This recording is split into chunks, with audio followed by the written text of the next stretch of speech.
I enjoyed the football game last night. I don't know that everyone else did. If you are just joining us, hi, good morning. It's a Friday. And yes, the Bears beat the Panthers. And the Bears inch closer to getting the first overall pick by beating the Panthers, because the Panthers might have that pick. You get what I'm saying. It's a casual Friday, so what is Tom Pelissero wearing today? NFL Network Insider joins us now with the Rich Eisen Show.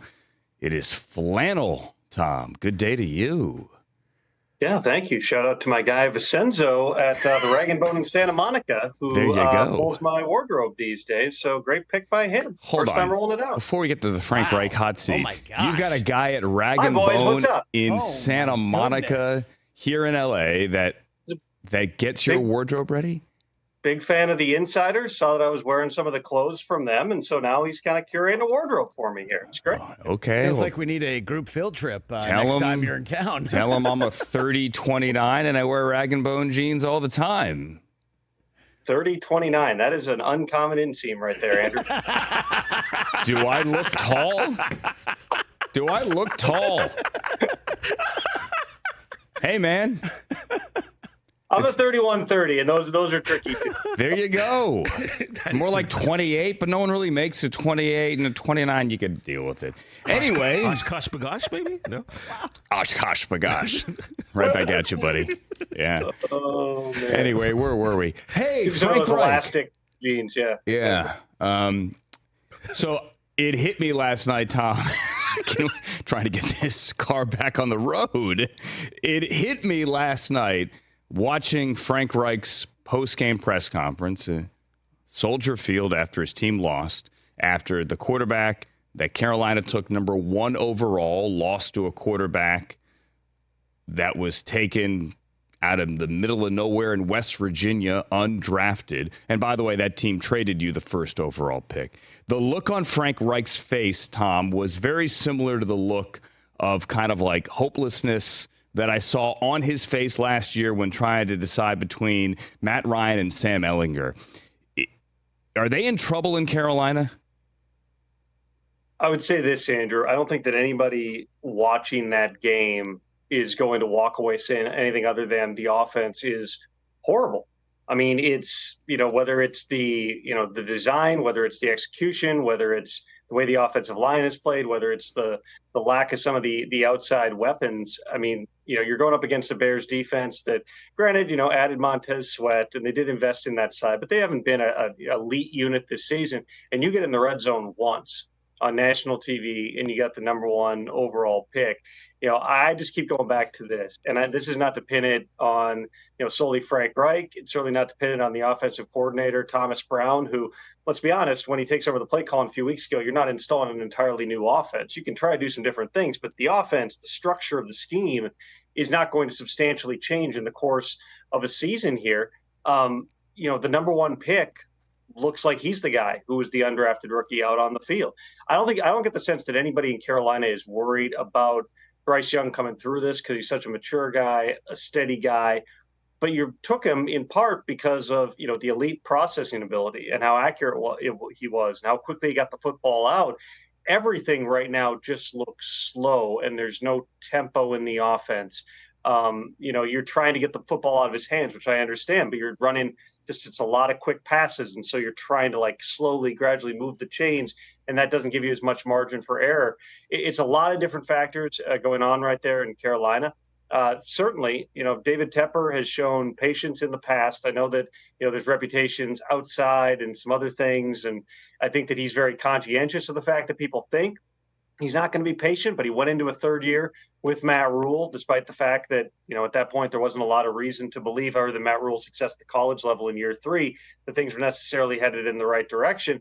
Here with Frank Reich, we're at the halfway point, Andrew, and we're already having these types of conversations. I would just also go back to when they did their coaching search last year, and you look at the interview list, Frank Reich was an outlier.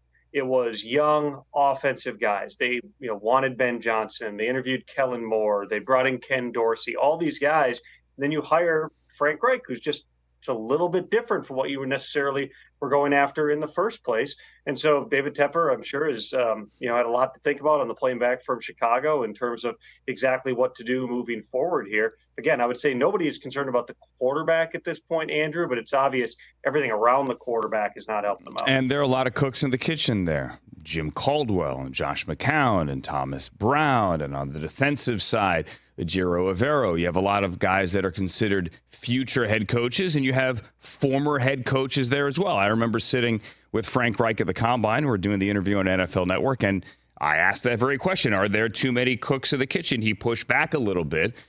There are people seemingly in that building that should be able to come up with answers.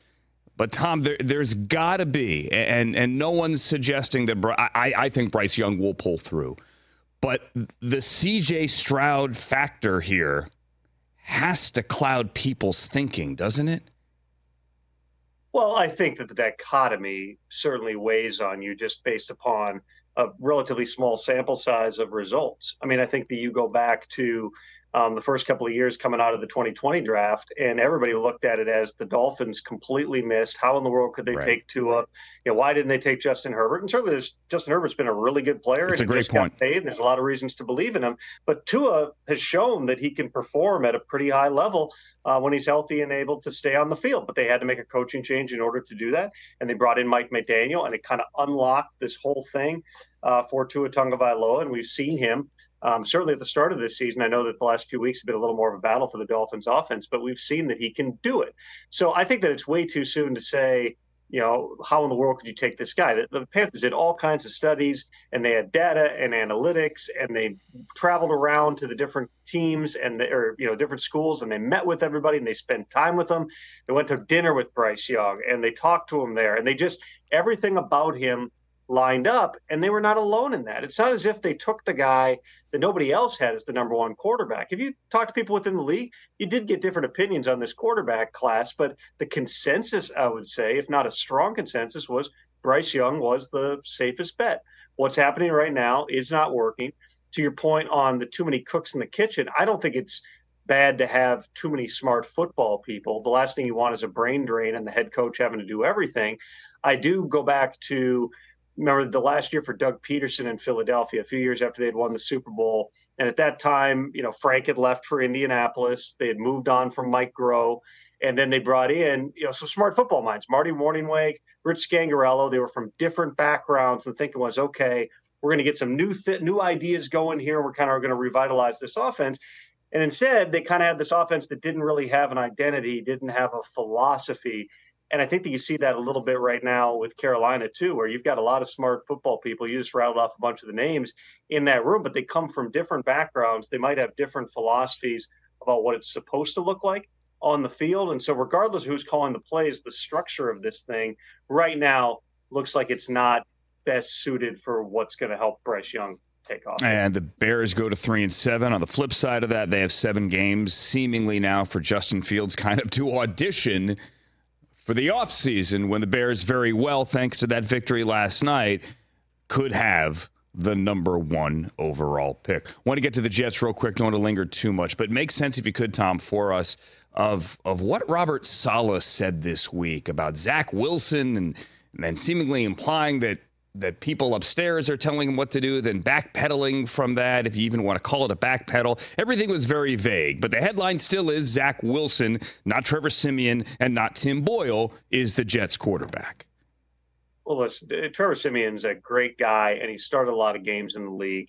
The thinking with the Jets has always been, regardless of whether it's Siemian or whether it's Boyle or, before the trade deadline to trade for Garoppolo, the long shot, ridiculous things about trading for Cousins, that would be the only thing that would elevate you above, right? If you got a quarterback who's playing at a really high level, going out and getting Carson Wentz, getting Matt Ryan, none of this, regardless of where you thought the downside would be on Zach Wilson, Wilson still has the most upside. And so that was the starting point for how the Jets proceeded once Aaron Rodgers got hurt. That plus, the obvious fact that they are hoping that Aaron Rodgers is going to come back at some point. And so you don't want to invest in anything that's going to tie up money, tie up draft picks and things that you could use to build around Aaron Rodgers, if not even the end of this season, but into 2024.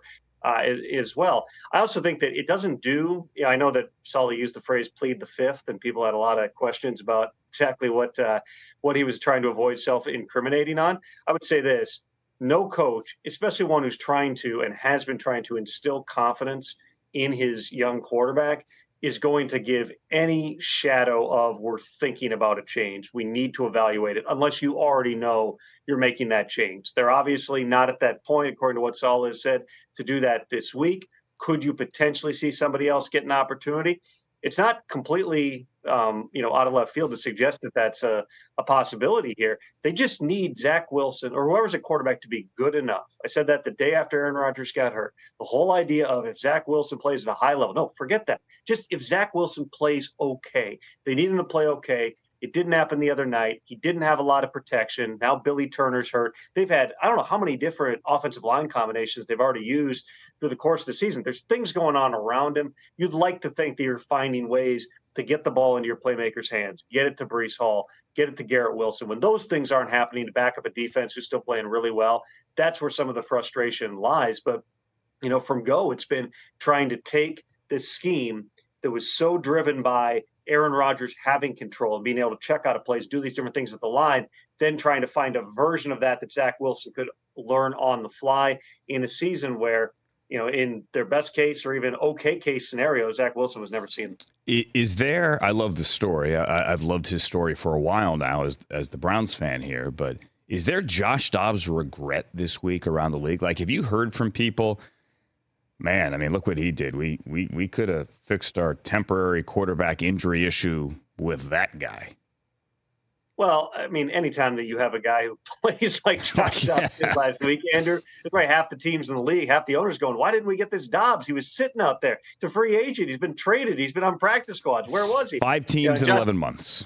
Right. I mean, and he's the only quarterback ever, once he starts this game for the Vikings this week, who has started for 3 different teams in a calendar year, all with less than 3 weeks to prepare. The only other guy who's ever done it, period, is Baker Mayfield, who did it twice bonkers. In a 365-day scam. Yeah.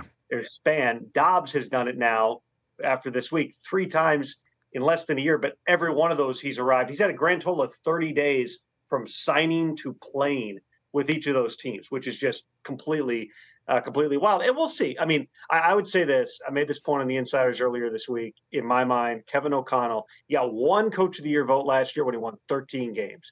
Kevin O'Connell this year, if this Vikings team stays afloat, if they somehow get into the playoffs, has to be one of, if not the front runner for Coach of the Year. You go to that game last week, he's got his running back Cam Akers, who would increasingly kind of become the guy in the backfield. He gets hurt. You don't have the best receiver in the NFL in Justin Jefferson.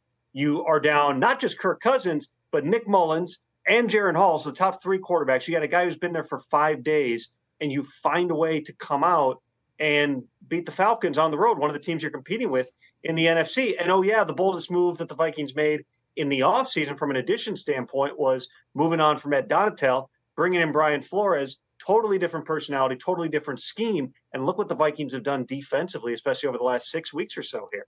O'Connell's done a phenomenal job. His next task is taking not just the sneak attack, Josh Dobbs going out there, we don't really know what he's going to do or what they might scheme for him in his defense. You're just thinking, can we tackle this guy? I don't know how many times he's going to get loose and just dance around people and dive for first downs and touchdowns. Now you're into, okay, what are they actually going to do with Josh Dobbs? And Dennis Allen's going to have a plan of attack for that. I'm really interested to see now, with a week on both sides, a week for Dobbs to prepare, but also a week for the defense to prepare for him. What's it going to look like? Right. And let's not forget, they did only win with Josh Dobbs 1 game in Arizona over the first 2 months of the season. That's not all on the quarterback, but let's not forget that's the recent history. But you could have imagined, hey, what the Falcons would have been like with Josh Dobbs, what the Browns would have been like 2 weeks ago in Seattle. They would have beaten the Seahawks potentially with Josh Dobbs, or what the Jets might have looked like on Monday night with Josh Dobbs. Small sample size. He's pretty darn good on the small sample size. You mentioned the Insiders. Injuries we'll keep an eye on today. I know the wide receivers in Cincinnati. Certainly. What else? What's on the show? Well, Jamar Chase is going to be an interesting one since you brought him up, because what I was told the day after he took that fall was There's nothing structural wrong with him, but he's really, really sore. Chris Collinsworth nailed it when he said on the broadcast, he saw the replay of the fall and just said, like, it is going to hurt him to get out of bed tomorrow. And it sounds like that's what it is. But Chase, at least being out there in a limited capacity on Thursday gives him a chance. We'll find out shortly exactly what his status is going to be. They're not expected to have T. Higgins this week, so that bears even larger in what is suddenly a really compelling game going up against the Texans this week. I think that one of the unique things this week too, Andrew, and it's a good thing if you're a fan, is we don't have nearly the level of quarterback drama I don't think that we've had in the past. We've got more guys coming back now. Would you have liked to see Justin Fields last night? Sure, although the Tyson Bagent show continues to amaze me every time. He's doubtful, but he's out. Yeah, I'm going to wear a T-shirt. He's doubtful, but he's out. Well, the whole doubtful thing, too, is always weird to me because I got to look at the exact language, but it's like questionable is 50-50. Right. Doubtful is 25. Doubtful is anything from 49 to 1, but then that means questionable can be anything from 51 to 99. I don't think anybody, I mean, I have to look, but I don't think anybody has played with a doubtful designation. So we all see doubtful and go, he's out. He's out. Look, I was watching the presser, and now we're taking a left turn here. But here's all he had to say is, listen, he's doubtful. He has not yet been medically cleared. We're going to warm him up before the game. There's an outside chance that the doctors may clear him tomorrow, and then maybe we'll dress him, and maybe he would be the emergency or the number 2 or whatever. But Tyson's going to start. That's all he had to say.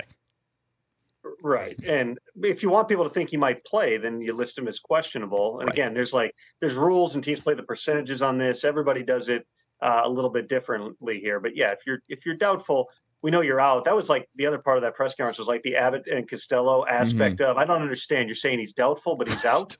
Yeah, it's like help. I'm trying to tell you. Okay, I'm saying that I'm trying to tell you he's out without telling you he's out. Okay, he's doubtful.